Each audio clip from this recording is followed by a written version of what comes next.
It's been a while, but it's good to be back. Welcome to Decades. Today's topic is the Big Bang and the nature of reality, the context for the universe's cosmic history. We're going to run down what we know from sources like the Smithsonian and NASA.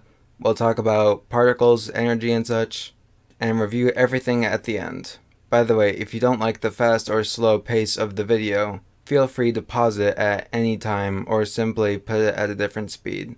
So now, let's begin.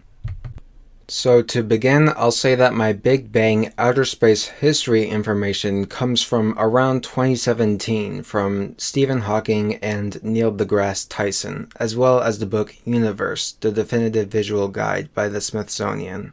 And a bunch of other information comes from the website Britannica, which is basically Wikipedia, a place with a lot of information. It's fancy, but you have to pay for it. I also use Western government research websites like nasa.gov to help clarify certain details as well, and sites like the Smithsonian, National Geographic, and high-level universities for the same clarity. And I make sure that this info is correct in my books and Britannica as well. Anyway, that's where I get my information. It should be in the description, and it starts with a singularity. A point in space and time that was infinitely small, infinitely dense, with unlimited power and heat, and overall chaotic, meaning its laws of physics were beyond and more powerful than you or I could possibly imagine. A superparticle of pure light, pure energy. Where stuff that is largely impossible now was very, very common 13.8 billion years ago when our current reality started in what's now called the Big Bang. But if you want to be Greek about it, it might be called Genesis του ουρανού, the sky's birth. It's Genesis in biblical terms.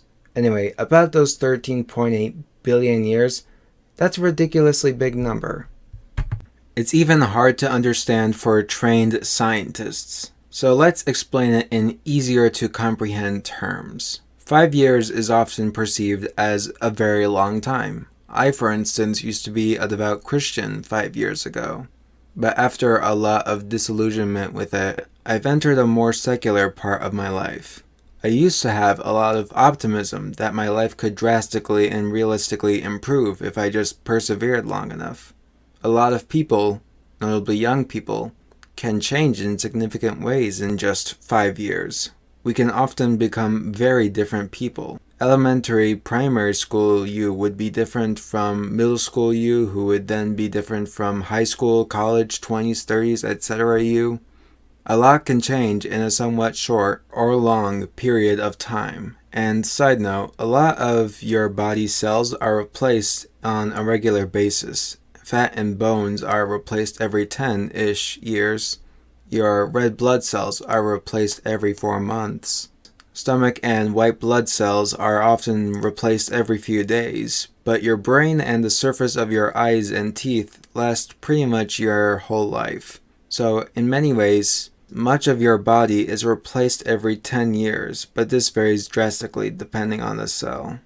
So, 5 years and 10 years are a long time. And a whole lifetime in the US of about 80 years means many seniors in the 2020s were born often during World War II or just in the 1940s. This is when the Cold War was started. Earlier, the Germans and Japanese were trying to dominate the world. Furthermore, much of the world was covered in oppressive European colonies. The world population was 2.5 billion or less as opposed to 8 billion-ish that we have now. The world was very different 80 years before now. Double those 80 years, and we're in the 1860s. The US Civil War was ongoing, and places like Brazil, India, and China were dominated by kings and rulers who inherited their lands. Queen Victoria was ruler of the vast and powerful British Empire. China and Japan were undergoing humiliation and transformation with their emperors' governments and such. 1,000 years ago, we were in medieval times where Vikings were around. Everyone was dying of disease like smallpox, and the Byzantine Romans were still a strong empire like other entities across the world, with in general very centralized governments and very powerful kings, who no one questioned because if you didn't obey, you wouldn't go to heaven, nirvana, or whatever. Also, with such large-scale slavery comes physical abuse from the masters. Another 1,000 years, and it's when Jesus Christ was alive. The Romans, Persians, Chinese, Mayans, among others, dominated their corners of the world, and barbarian factions controlled very small territories, but collectively dominated many arid and jungle places, generally in the middle of nowhere. Around 10,000 BC, humans were just beginning to adopt grains and grass harvesting on a more advanced scale, and no animals other than dogs were domesticated at this point. But a lot of this stuff is still being debated and analyzed by smart people. New archaeological finds are being made every month, every year, all that good stuff. 100,000 years ago, much, if not most, of the human population is still in Dunya Meriti, East Africa. 1 million years, and Homo erectus was still the dominant ape of the world, and ice sheets covered Chile and Tibet. 10 million, and like 40% of mammals we know today didn't exist yet. Only their weird-looking predecessors and many still weird and horrifying animals yet lived on Earth. 100 million, and Earth looked like this. The continents were much closer together, water was everywhere, jungles were at the poles, and dinosaurs still reigned supreme. 1 billion, and Earth looked like this, and all individual life forms were just microscopic. 4.5-ish billion years ago, and the sun, the planets, all our solar system was in a very nascent stage of development. It was a lot of gas and dust, the ashes of likely several stars that exploded in violent supernovas. The sun was compressing, but technically wasn't yet a star, and this was after the Milky Way gained much of its current mass 10 billion years ago, which is when infinite other galaxies, or at least roughly 10 billion galaxies, were also slowly spinning, evolving, and changing in multiple ways, with new planets, new events happening on the widest scale of the vast infinite universe. 13.8 billion years ago, and the universe was at a singular point, a zero-dimensional space, a singularity.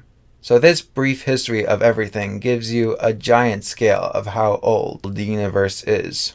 1,000 years is indeed a long time for us humans, but it's nothing compared to the true age of the world around us. Anyway, Hawking says that in the very beginning, in these extreme conditions, space-time itself warps severely in on itself. And yes, for our purposes, space-time is one entity, not two. There are 3 spatial dimensions, and 1 time dimension. At least so Stephen Hawking says. 3-dimensional beings can go through width, length, and height, but can only move forward in time. Only moving forward. They can't stay put or go back in time. They can only go forwards. These are 3-dimensional beings. So in this singularity, the normal laws of physics don't apply here. Gravity, the nuclear forces of atoms, and then electromagnetism. All of them didn't exist yet, so this singularity couldn't collapse in on itself, and it was infinitely hot because of the infinite or just vast amounts of energy in said superpoint. Thus, in physics, whenever there is a singularity, the laws of physics will fundamentally change.